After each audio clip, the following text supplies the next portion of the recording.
Les 6 règles d'or pour déléguer efficacement. Bonjour, dans cette vidéo vous allez découvrir les 6 règles d'or pour déléguer efficacement. Vous découvrirez comment sélectionner les tâches que vous pouvez déléguer et celles que vous devez absolument conserver. Les 2 critères essentiels pour choisir le bon délégataire. Les 3 règles indispensables à suivre pour cadrer la délégation et en suivre la bonne réalisation. Ce que vous devez faire pour améliorer en permanence vos délégations. Vos responsabilités augmentent dans votre entreprise et vous manquez de temps pour traiter toutes les demandes. Vous avez besoin d'idées neuves pour résoudre certains problèmes. Vous vous rendez compte que vous ne pouvez pas tout faire tout seul, qu'il vous manque certaines capacités pour traiter certains sujets. C'est le moment d'apprendre à déléguer. Vous y gagnerez en efficacité. Vous avez tendance à garder la main sur tous les sujets que vous traitez. Mais sans vous en apercevoir, cette surdose de contrôle a de grandes conséquences sur votre travail. Vous avez l'impression que les journées sont trop courtes, que vous n'avez pas le temps de tout faire. Vous vous éloignez de votre fonction principale, vous n'êtes plus sur le terrain. Vous passez à côté des compétences de vos collaborateurs, qui vous attendent pour s'épanouir. Vous dépensez trop d'énergie et vous n'arrivez pas à garder du temps pour vous. Vos relations sociales se dégradent, vous pensez tout le temps à votre travail. Afin de réussir à confier des tâches aux autres, vous avez besoin de suivre 6 règles précises pour que votre délégation soit efficace. Les voici. Identifier les tâches à confier. Choisir le bon délégataire. Définir les objectifs. Informer les équipes. Contrôler la délégation. Et faire un débriefing.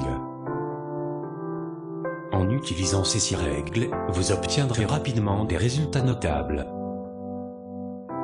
Vous vous concentrerez sur l'essence même de votre fonction. Vous gagnerez en reconnaissance auprès de votre hiérarchie, car vous serez plus productif. Vous découvrirez des compétences inconnues chez certains de vos collaborateurs. Vous optimiserez votre temps de travail et vous dépenserez moins d'énergie. Vous libérerez votre esprit de contraintes inutiles. La première règle est d'identifier les tâches à confier. Dans un premier temps, vous avez besoin d'identifier les tâches que vous gérez et de les ranger dans 2 catégories. Celles qui sont propres à votre métier et à vos compétences. Celles qui sont dévoreuses de temps mais non essentielles. Votre objectif principal est de gagner en productivité et en efficacité. Il ne s'agit pas de tout déléguer non plus. Lors de cette identification, vous aurez besoin de graduer chaque tâche en fonction de son importance dans votre fonction. Prenez le temps de les écrire sur un papier et de leur attribuer, par exemple, une note. La deuxième règle est de choisir le bon délégataire. Une fois que vous avez bien identifié les tâches que vous allez pouvoir déléguer, vous devez choisir la bonne personne qui réalisera ce travail. Votre choix doit se faire sur des critères objectifs, basés sur les compétences de vos collaborateurs et les expériences passées. Vous devrez ainsi prendre en compte sa charge de travail actuelle.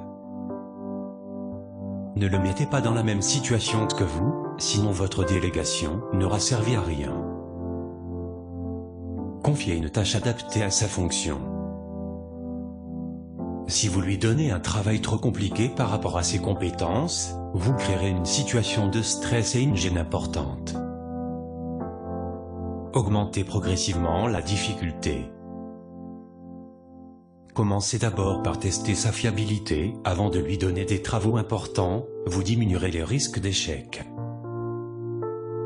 La troisième règle est de définir les objectifs. Maintenant que les bases sont posées, définissez clairement les objectifs de la délégation. Votre interlocuteur doit comprendre clairement ce qu'il doit accomplir et dans quel délai. Si vous modifiez sans arrêt les conditions de réalisation du travail que vous lui confiez, vous perdrez en crédibilité et en efficacité. Déléguer ne signifie pas se détacher complètement d'un projet, c'est à vous de construire les objectifs et le planning. Il est essentiel de définir les responsabilités de chaque intervenant au projet, et de créer différentes étapes de réalisation. Elles vous permettront de faire un point régulier avec vos équipes, pour assurer une bonne délégation. La quatrième règle est d'informer les équipes. Ce point est souvent oublié, mais est primordial pour que la délégation soit réussie. Vous devez informer les différentes équipes du choix que vous avez fait. En informant tout le monde, cela a de conséquences importantes. La première est de responsabiliser votre délégataire. Il comprendra ainsi que ce que vous lui avez confié est important pour l'efficacité de l'entreprise. Le valoriser l'aidera à gagner en confiance et à être performant. La seconde est de permettre à votre délégataire d'avoir toutes les clés en main pour mener à bien le projet. Vous éviterez ainsi les conflits entre collaborateurs, puisqu'ils seront tous avertis qu'il est en charge d'un point précis. La cinquième règle est de contrôler la délégation. Ici se trouve l'aspect le plus compliqué de la délégation, garder un minimum de contrôle. Lorsqu'on confie une tâche à quelqu'un, on prend le risque qu'elle ne soit pas bien réalisée. C'est pourquoi il est important de contrôler régulièrement le travail effectué. Vous définirez ainsi si vous pouvez laisser de la liberté ou au contraire, resserrer le contrôle. Ne vous arrêtez pas à une méthode précise, ce qui compte c'est le résultat final. Vous serez souvent surpris de découvrir des idées originales et de nouvelles compétences chez un collaborateur. Cela vous permettra de lui confier d'autres tâches, plus compliquées, et d'augmenter ses responsabilités. D'un autre côté, il faut accepter que vous avez peut-être fait le mauvais choix de collaborateur. Dans ce cas, n'hésitez pas à redéfinir les objectifs voire même à stopper la délégation. Vous restez maître du projet, avec pour seul but de le mener à bien. La sixième et dernière règle est de faire un débriefing. Pour terminer, vous devez prendre le temps de débriefer. Déléguer ne doit pas se faire, juste pour faire bien, il faut que ça vous apporte quelque chose. Le débriefing doit se faire en présence de tous les intervenants, pour analyser chaque étape de la délégation.